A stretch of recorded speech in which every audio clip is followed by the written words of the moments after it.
प्रणाम सभी भैया बहनों को। अध्याय 7 पशुपालन के अध्याय 7 के इस तीसरे अंक में आप सभी भैया बहनों का स्वागत है। 2 प्रश्न हैं मात्र इस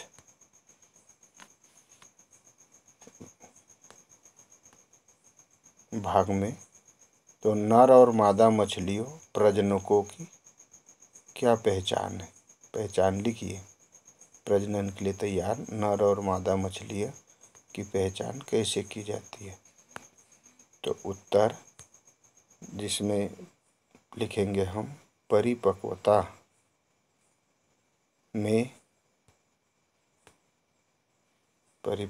में नर प्रजनकों का फिन यानी अंश पक्ष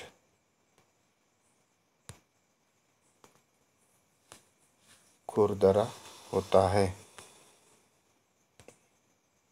कैसा हो जाता है? खुरदरा होता है। अंश पक्ष खुरदरा होता है परिपक्वता की उम्र में। नंबर 2, इसके पेट को धीरे धीरे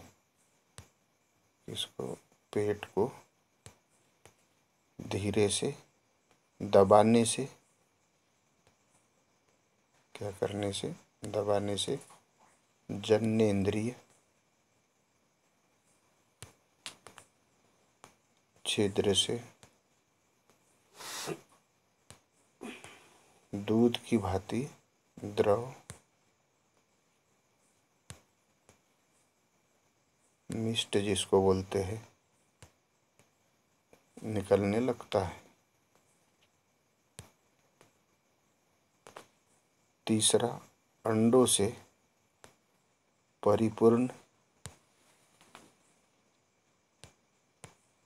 परिपूर्ण हो जाने के कारण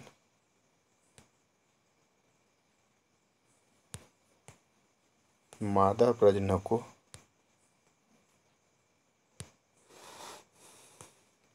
का पेट उभरा हुआ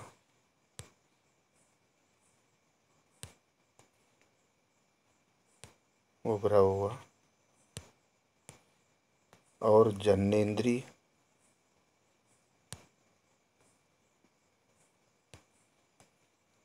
पित्त लालिमा युक्त होता है, लालिमा युक्त हो जाता है। चौथा, परिपक्वता में मादा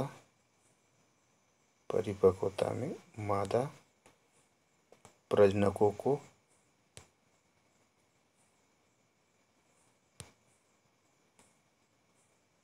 पेक्टोरल फिन अंश पक्ष चिकना होता है। नर का अंश पक्ष खुरदरा होता है और मादा का अंश पक्ष चिकना होता है। तो दोबारा देख लेते हैं। पहला, परिपक्वता में नर प्रजनकों का फिन अंश भाग खुरदरा होता है। दूसरा, इसके पेट को धीरे धीरे दबाने से जननेंद्रिय छिद्र से दूध की भांति द्रव मिस्ट निकलने लगता है। तीसरा, अंडों से परिपूर्ण होने के कारण मादा प्रजनकों का पेट उभरा हुआ और जननेंद्रिय पित्त लालिमा युक्त होता है। चौथा, परिपक्वता में मादा प्रजनकों को पेक्टोरल फिन अंश पक्ष चिकना होता है। तो यह हुआ नर तथा मादा मछलियों प्रजनकों की पहचान। दूसरा प्रश्न है, स्पार्निंग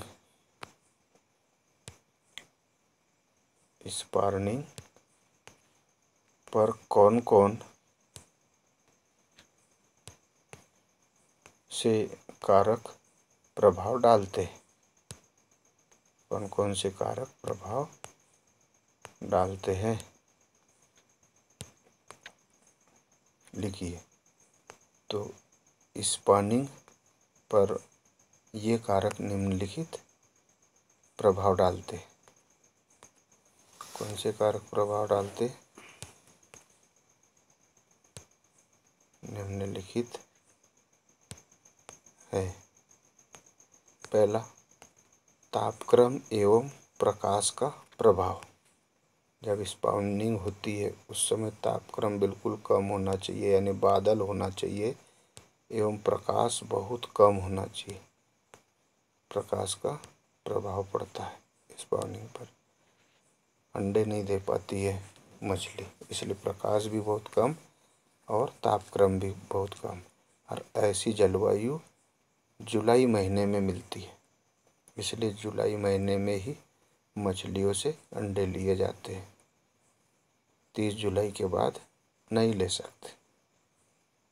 जब फुहार आते होती है, जल गिरते रहता है, उस समय पर स्पॉनिंग ज़्यादा कराई जाती है।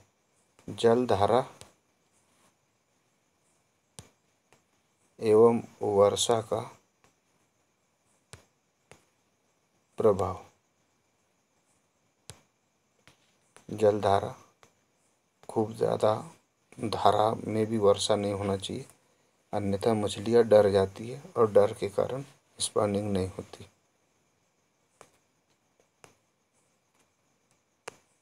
तीसरा, ऑक्सीजन की मात्रा। जिस समय स्पॉनिंग होती है उस समय ऑक्सीजन उचित मात्रा में होना चाहिए। ऑक्सीजन की मात्रा का प्रभाव। चौथा, हार्मोन्स के प्रभाव के कारण।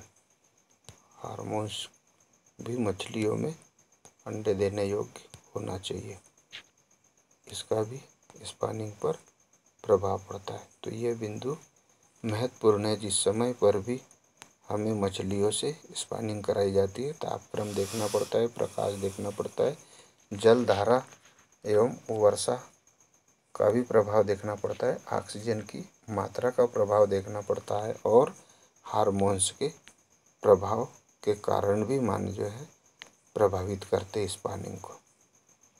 धन्यवाद। यह चैप्टर यहीं समाप्त होता है। अध्याय 7 गृह कार्य है इस अध्याय के। प्रश्न पहला, कोई दो देसी और कोई दो विदेशी मछलियों के नाम लिखिए। कोई दो देसी मछली और कोई दो विदेशी मछलियों के नाम। नंबर 2, रोहू मछली की विशेषताएं लिखिए। रोहू मछली क्या विशेषता है? नंबर 3, मछली पालन के लाभ लिखिए। मछली पालन के कौन कौन से लाभ हैं?